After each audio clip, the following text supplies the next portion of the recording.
ஓவியா, வரும் 13ஆம் தேதி திருச்சியில் பிரச்சார பயணத்தை தாவேகா தலைவர் நடிகர் விஜய் தொடங்க உள்ள நிலையில் நேற்று அங்கு அந்த கட்சியின் பொதுச் செயலாளர் புஷி ஆனந்த் மீது வழக்கு பதிவு செய்யப்பட்டது. இதற்கு கண்டனம் தெரிவித்து விஜய் இன்று ஒரு அறிக்கை வெளியிட்டிருக்கிறார். அந்த கண்டன அறிக்கையில் தமிழக வெற்றி கழகத்தை பார்த்து திமுக அரசு அஞ்சுகிறது என்றும் தமிழக வெற்றி கழகத்தின் செயல்பாடுகளை காவல்துறையின் மூலமாக முடக்குவதற்கான முயற்சியில் திமுக அரசு ஈடுபட்டிருக்கிறது என்றும், தோல்வி பயத்தால் ஆட்சியாளர்கள் தங்களின் தூக்கத்தை இழந்து முழு நேரமும் தாவேகாவை வீழ்த்துவதையே நோக்கமாக கொண்டு செயல்பட்டு வருகிறார்கள் என்றும் அவர் கண்டனம் தெரிவித்திருக்கிறார்.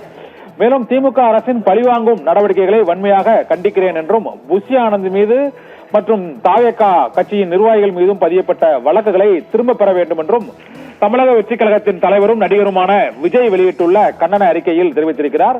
மக்களிடையே தேர்தல் பிரச்சார பயணம் என்பதும் தேர்தல் பிரச்சாரத்தை ஒட்டி மாநாடுகள் நடத்துவதும் ஜனநாயக பூர்வமான ஒரு பிரதான நடவடிக்கை என்றும், அந்த செயல்களில் கூட தங்களை ஈடுபடுவதற்கு ஆளும் அரசு அனுமதிப்பதில்லை என்றும், இந்த வெற்று விளம்பர மாடல் அரசு தமிழக வெற்றி கழகத்தின் மக்கள் நலனுக்கான செயல்பாடுகளை கண்டாலே அஞ்சி நடுங்குகிறது என்றும், தோல்வி பயத்தால் தான் முழு நேரமும் தாவேகாவுக்கு இடையூறு செய்யும் எண்ணத்திலேயே அவர்கள் செயல்படுகிறார்கள் என்றும் தாவேகா தலைவருமான நடிகருமான விஜய் இந்த கண்டன அறிக்கையில் தெரிவித்திருக்கிறார். இதனால் இந்த பிரச்சனை தொடர்பாக டிஜிபியை நேரில் சந்தித்து தாவேகா நிர்வாகிகள் புகார் அளிக்க இருக்கிறார்கள் என்றும், புஷி ஆனந்த் மீது தொடரப்பட்ட அந்த வழக்குகளை உடனடியாக வாபஸ் பெற வேண்டும், திருச்சியில் தங்களுடைய பிரச்சார பயணத்திற்கு முட்டுக்கட்டை போடுவதை ஏற்றுக்கொள்ள முடியாது என்றும், காவல்துறையினர் அரசின் ஏவல் துறையாக தொடர்ந்து செயல்பட்டு வருவதை கடுமையாக கண்டிப்பதாகவும் தாவேகா தலைவரும் நடிகருமான விஜய் அந்த அறிக்கையில் தெரிவித்திருக்கிறார். ஓவியா.